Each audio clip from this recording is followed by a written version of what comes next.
مجلس نمایندگان مجلس پایانی پارلمان تاجیکستان روز 4 اکتبر مجموع تغییرات به کودکس جنایتی جمهوری را بررسی کرده است. بنا به اطلاعات مرکز مطبوعات مجلس نمایندگان ضمن بررسی این مسئله وکیل پارلمان رفشن رجبزاده ابراز نمود که لایحه تغییرات به کودکس جنایتی همچون تشبث قانونگذاری از جانب حکومت جمهوری پیشنهاد شده.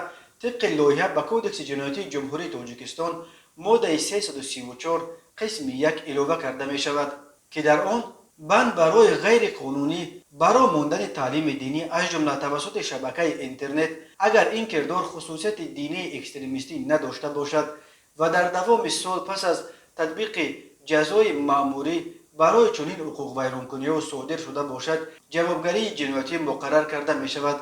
تا کنون برای چنین اعمال جوابگری مأموری در شکل جریمه پیش بینی شده بود. درباره آنکه برای راه اندازی تعلیمات دینی چه جزاهایی پیش بینی می شوند مرکز مطبوعات مجلس نمایندگان معلومات نداده است، اما در جلسه شورای پارلمان گفته شده است که تغییرات وارد به کودکس جنایتی به کنستیتوسیا و قانون درباره سندهای معیار حقوقی مخالفت ندارد و از بودجه دولت مبلغ اضافی را طلب نمی کند.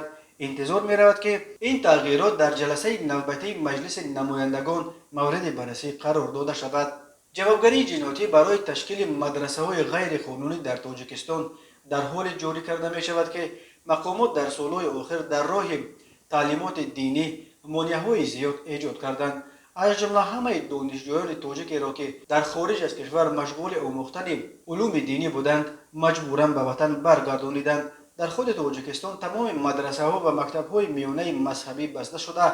یگانه مؤسسه تعلیمی دینی دانشکده اسلامی به نام امام اعظم در دوشنبه باقی مانده است. حامیان حقوق این محدودیت ها را نقض آزادی های دینی مردم می نامند، ولی مقامات آن را به مبارزه با افراط‌شوی اهالی و پیشگیری از گرایش ساکنان به خصوص نسل جوان به گروه و رویه های تندگرا ربط می دهند.